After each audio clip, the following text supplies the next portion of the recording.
Yes, sir. Professor Actually, I want to supplement something what Brigadier Nirmal Dharmaratna said, because it's a very vital aspect that I see in Special Forces. That inspirational support they gave to the soldiers to perform those acts of utmost bravery. It's their mission statement, because I have seen hundreds of mission statements right around the world, and I still call the Special Forces Sri Lanka mission statement to be the best. And that clearly defines what a Special Forces officer's role is. And I have seen in the passing out parades that they pronounce it very proudly and loudly, and by way of an oath. I think that's a practice, which shall be adopted by every unit in our military as well as in the other parts of the world. I don't know whether it is available in English, but to be at least, to sort of translate it and give it to be given to the audience. Thank you very much for your comment. Professor Unratna, I presume you want to speak? Thank you very much. I think that this panel is an excellent panel, because we managed to get a very comprehensive view of the different facets of the Sri Lankan military, and also how the military worked together with the Air Force and the Navy to achieve this success. I would like to ask Brigadier Ralph Nugera to explain about his own assessment of the LTT's capabilities, because the LTT also had capabilities of doing night operations, doing commando-style raids, doing surveillance and reconnaissance. How, if he can share his views on the capabilities of those LTT within inverted commas special forces, and how he would rate those structures, and how the Sri Lankan military was able to counter those specialist capabilities.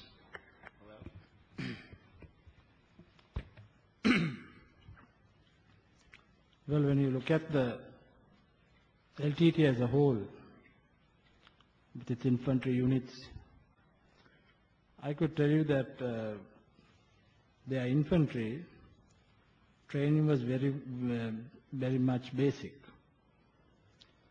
They had a few specialist units, mainly in reconnaissance, and since being the inferior force, naturally they concentrated, they gained the edge up to Elam 3 through good battlefield intelligence. I mean, there was a huge disparity between us and them in terms of actual intelligence on ground, on the battlefield. So they gained that edge through the special reconnaissance cadres.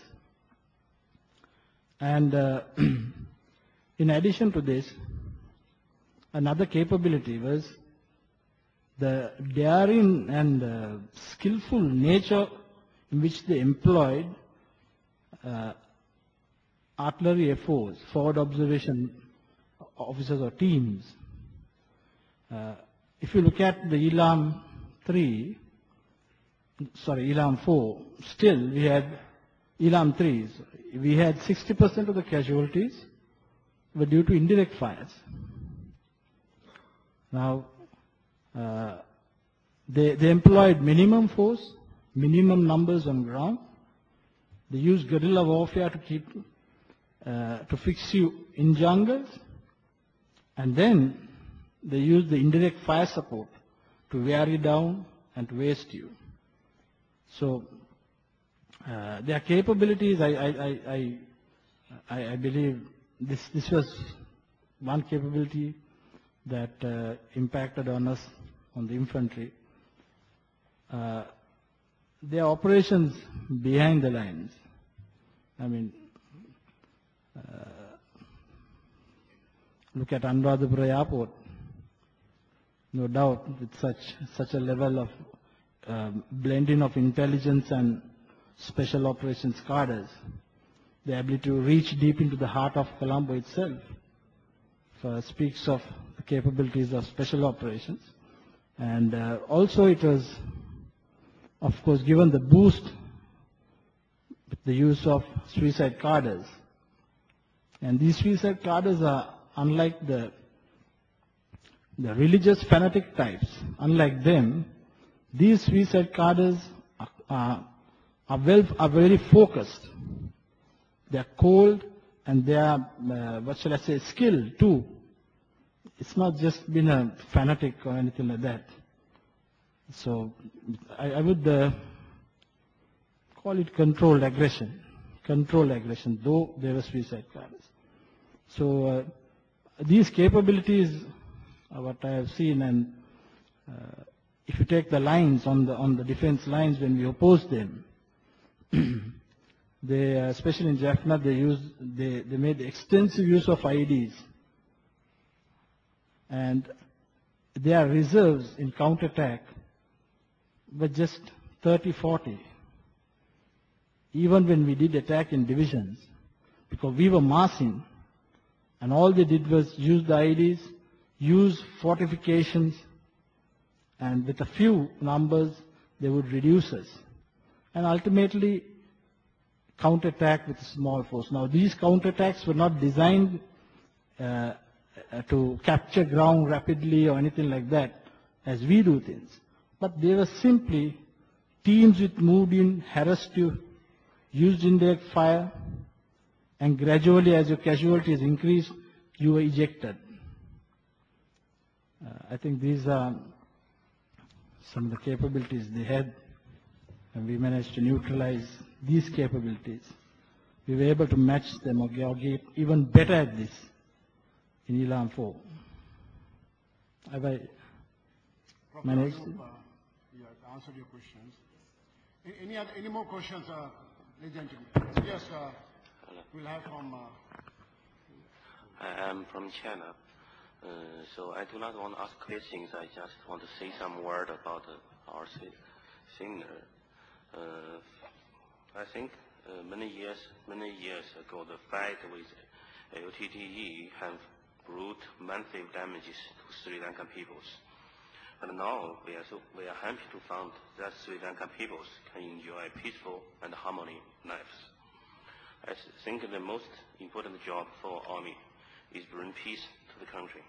The Sri Lankan army do this job successfully. Only with the peace, the government can build prosperity and justice. So it is the only and the best way to upgrade the human right. I think the international community should try to create a favorable environment for the political stability and the economic development of Sri Lanka, and try to avoid to make the situation more complex.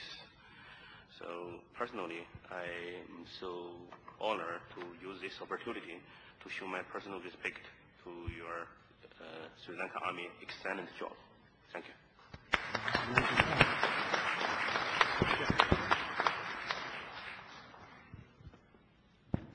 Yes, please, on the rear. Yes, I have a question for Brigadier Rowan.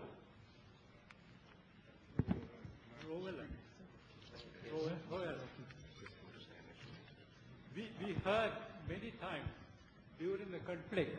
Please, we can't see you. Could you kindly stand, please? Thank you very much. Okay.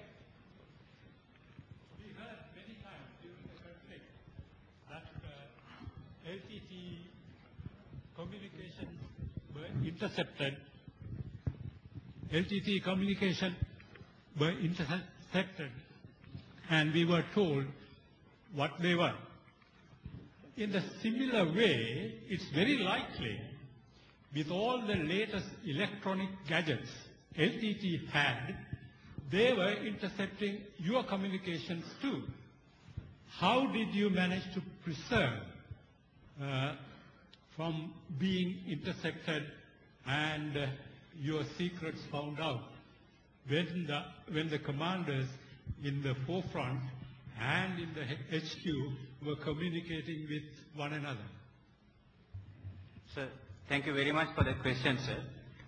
In my 8-minute briefing, I told that 2 types of radios were issued to the infantry up to company level.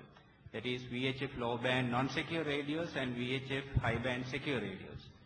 So why both types of radios were issued was whenever they were in offensive role, they used the secure radios.